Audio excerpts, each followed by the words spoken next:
ਸੋ industrial ਲਾਜ਼ ਆਪਾਂ ਕਰ ਰਹੇ ਹਾਂ ਸਟੂਡੈਂਟਸ। ਸੋ ਅੱਜ ਦਾ ਜਿਹੜਾ ਟੌਪਿਕ ਹੈ ਸਾਡਾ ਇਹ ਹੈਗਾ ਇੰਡਸਟਰੀਅਲ ਡਿਸਪਿਊਟਸ ਐਕਟ 1947 ਦੇ ਉੱਤੇ। ਸੋ ਇਹ ਬਹੁਤ ਜ਼ਿਆਦਾ ਇੰਪੋਰਟੈਂਟ ਐਕਟ ਹੈ ਔਰ ਕਿਉਂਕਿ ਇਹਦੇ ਵਿੱਚ ਡੈਫੀਨੇਸ਼ਨਸ ਬਹੁਤ ਜ਼ਿਆਦਾ ਇੰਪੋਰਟੈਂਟ ਨੇ। ਸੋ ਐਂਡ ਤੱਕ ਇਹਨੂੰ ਜ਼ਰੂਰ ਦੇਖਿਓ, ਛੋਟਾ ਜਿਹਾ ਐਕਟ ਹੈ। ਸੋ ਚਲੋ ਸਟਾਰਟ ਕਰਦੇ ਹਾਂ। ਔਰ ਪਲੀਜ਼ ਅਗਰ ਨਵੇਂ ਬੱਚੇ ਆਏ ਹੋ ਤਾਂ ਸਬਸਕ੍ਰਾਈਬ ਕਰਨਾ ਨਾ ਭੁੱਲਿਓ, ਪੁਰਾਣੇ ਹੋ ਤਾਂ ਜੁਆਇਨ ਕਰ ਲਓ ਅਤੇ ਲਾਈਕ ਕਰ ਦਿਓ ਵੀਡੀਓ ਨੂੰ ਅਤੇ ਪਲੀਜ਼ ਸ਼ੇਅਰ ਜ਼ਰੂਰ ਕਰ ਦਿਆ ਕਰੋ। ਚਲੋ ਸਟਾਰਟ ਕਰਦੇ ਹਾਂ।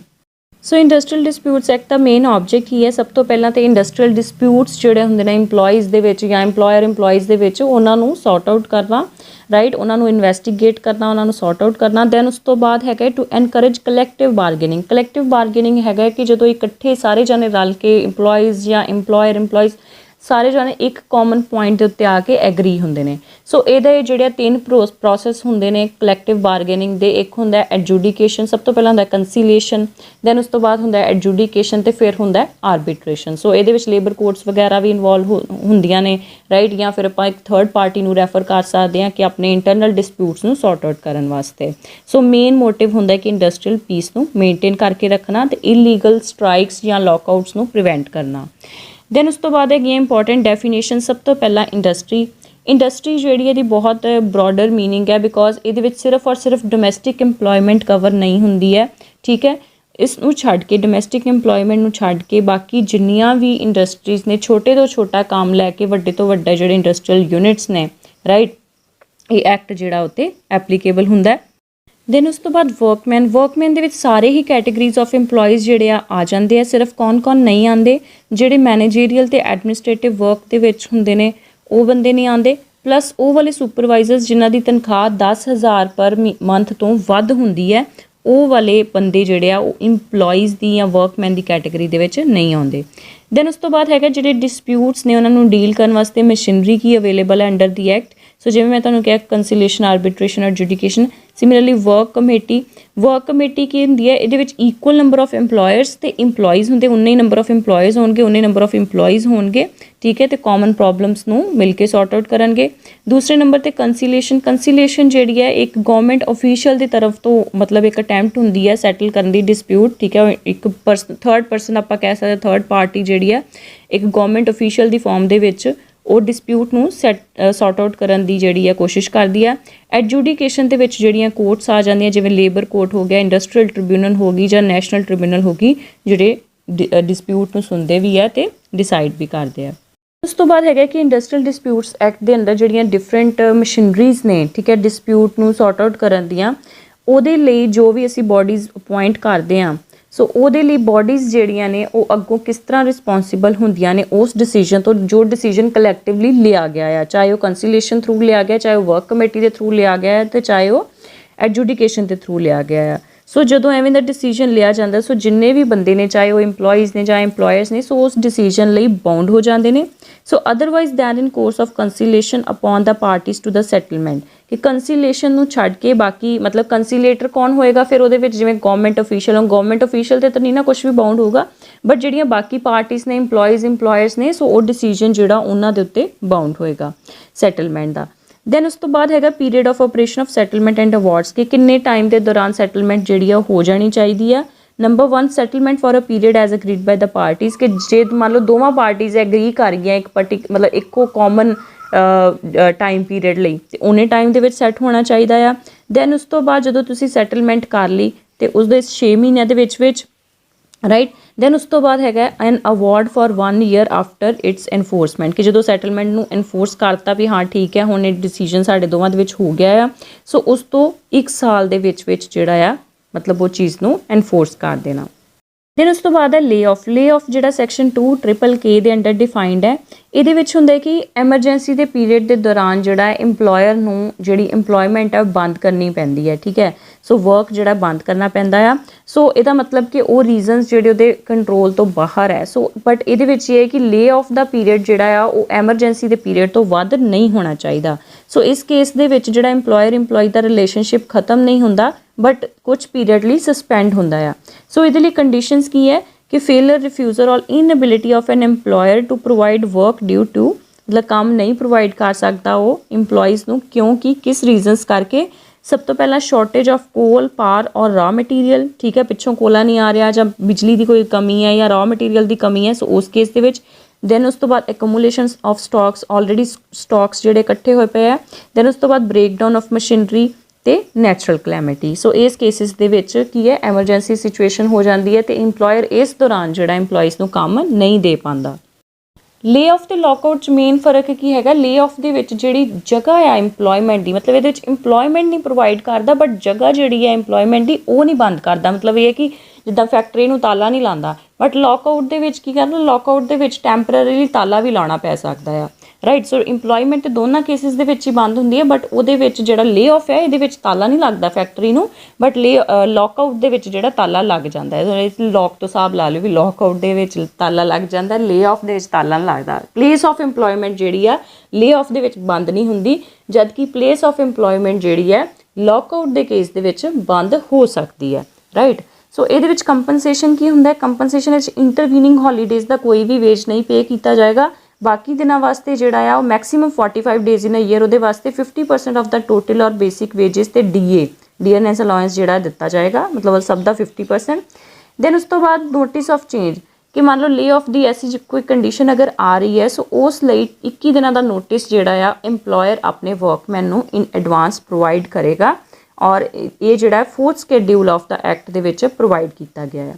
ਦੈਨ ਉਸ ਤੋਂ ਬਾਅਦ ਹੈਗਾ ਲੌਕਆਊਟ, ਸੈਕਸ਼ਨ 2L ਦੇ ਅੰਡਰ ਆ। ਲੇ ਆਫ ਸੈਕਸ਼ਨ 2KK ਦੇ ਅੰਡਰ ਸੀਗਾ, ਲੌਕਆਊਟ 2L ਦੇ ਅੰਡਰ ਹੈ।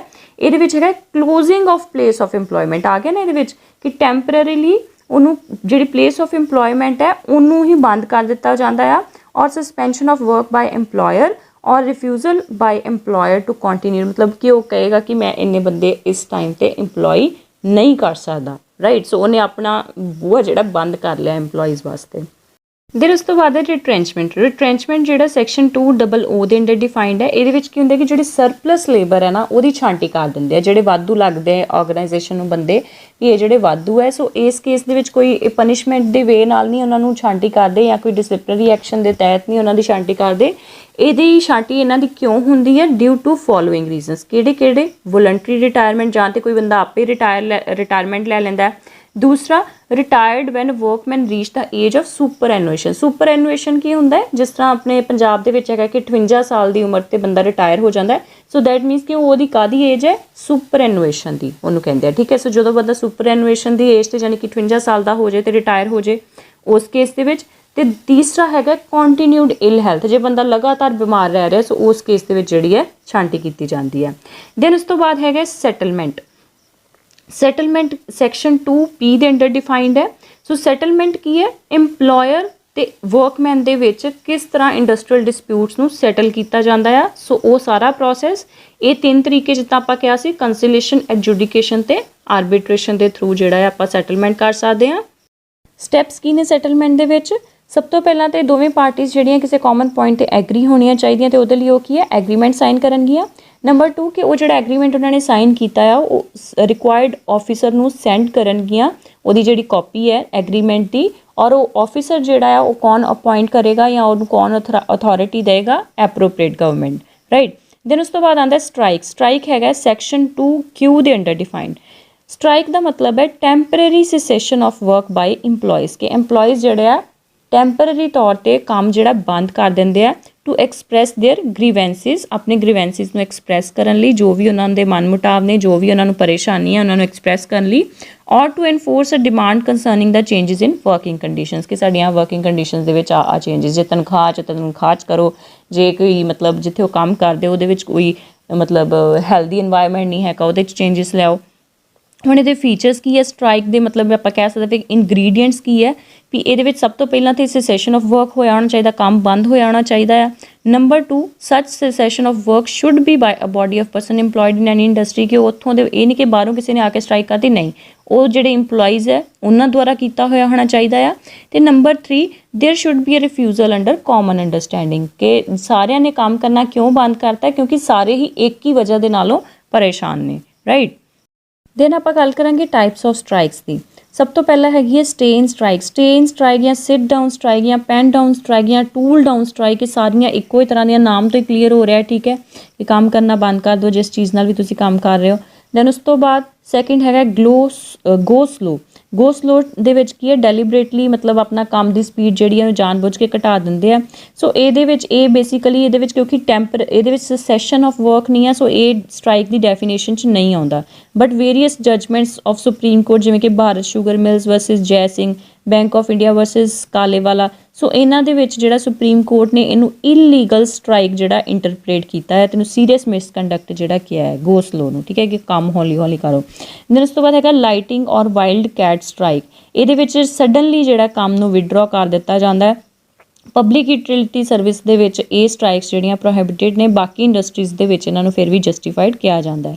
ਦੈਨ ਉਸ ਤੋਂ ਬਾਅਦ ਹੈਗਾ work organisation rule remaining on the job. ਇਹਦੇ ਵਿੱਚ ਕੀ ਹੁੰਦਾ ਹੈ ਕਿ ਜਿਹੜੇ ਵਰਕਰਸ ਨੇ ਨਾ, ਉਹ ਜੋ ਵੀ ਰੂਲਸ ਬਣਾਏ ਹੋਏ ਫੈਕਟਰੀ ਦੇ ਕੰਮ ਕਰਨ ਵਾਲੇ, ਉਹਨਾਂ ਨੂੰ ਆਪਣੇ ਹਿਸਾਬ ਨਾਲ ਆਪਣੇ ਕਨਵੀਨੀਅੰਸ ਦੇ ਨਾਲ ਉਹਨੂੰ ਇੰਟਰਪ੍ਰੇਟ ਕਰਕੇ ਅਤੇ ਆਪਣੀ ਮਰਜ਼ੀ ਦੇ ਨਾਲ ਕੰਮ ਕਰਦੇ ਨੇ, ਠੀਕ ਹੈ। ਸੋ ਇਹਦੇ ਨਾਲ ਕੰਮ ਜਿਹੜਾ ਆ ਉਹ ਮਤਲਬ ਖਰਾਬ ਹੁੰਦਾ ਆ, ਡੈਮੇਜ ਵੀ ਹੁੰਦਾ ਆ।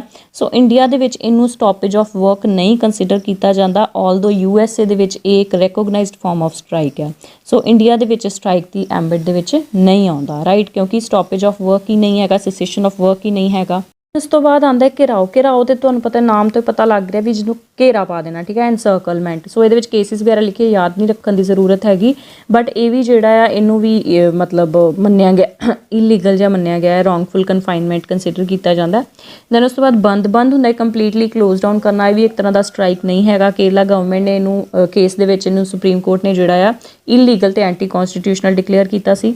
ਦੈਨ ਉਸ ਤੋਂ ਬਾਅਦ ਹੈਗਾ ਪਿਕੇਟਿੰਗ ਐਂਡ ਪੀਸਫੁਲ ਡੈਮੋਨਸਟ੍ਰੇਸ਼ਨ। ਇਹਦੇ ਵਿੱਚ ਕੀ ਹੁੰਦਾ, ਇਹਦੇ ਵਿੱਚ ਤਾਂ ਰਾਈਟ ਟੂ ਆਪਾਂ ਕਹਿੰਦੇ ਨਾ freedom of speech and expression, ਉਹ ਚੀਜ਼ ਆ, ਬਟ ਇਹਦੇ ਵਿੱਚ ਉਹ ਨਹੀਂ ਹੁੰਦਾ ਕਿ ਤੁਸੀਂ ਜ਼ਬਰਦਸਤੀ ਲੋਕਾਂ ਨੂੰ ਖਿਲਾਰ ਕੇ ਤੇ ਆਪਣੀ ਆਵਾਜ਼ ਜਿਹੜੀ ਆ ਸੁਣਾਓ ਜਾਂ ਜ਼ਬਰਦਸਤੀ ਲੋਕਾਂ ਦਾ ਜਿਹੜਾ ਰਸਤਾ ਰੋਕੋ, ਇਹ 'ਚ ਉਹ ਸਾਰੀਆਂ ਚੀਜ਼ਾਂ ਨਹੀਂ ਆਉਂਦੀਆਂ। ਸੋ ਪੀਸਫੁਲ ਡੈਮੋਨਸਟ੍ਰੇਸ਼ਨ ਹੈ।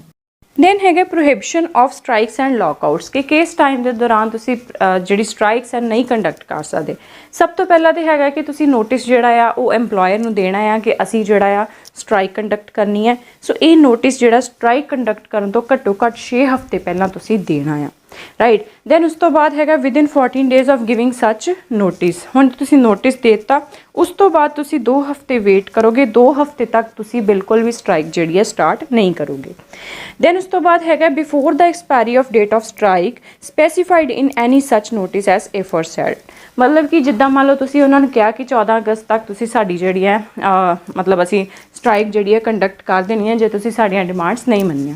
ਤੁਸੀਂ ਨੋਟਿਸ ਦੇ ਵਿੱਚ ਆਪਣੇ EMPLOYER ਨੂੰ ਲਿਖ ਕੇ ਭੇਜਿਆ, ਸੋ ਤੁਸੀਂ 14 ਅਗਸਤ ਤੋਂ ਪਹਿਲਾਂ ਜਿਹੜਾ ਆ ਸਟ੍ਰਾਈਕ ਸਟਾਰਟ ਨਹੀਂ ਕਰ ਸਕਦੇ, ਰਾਈਟ।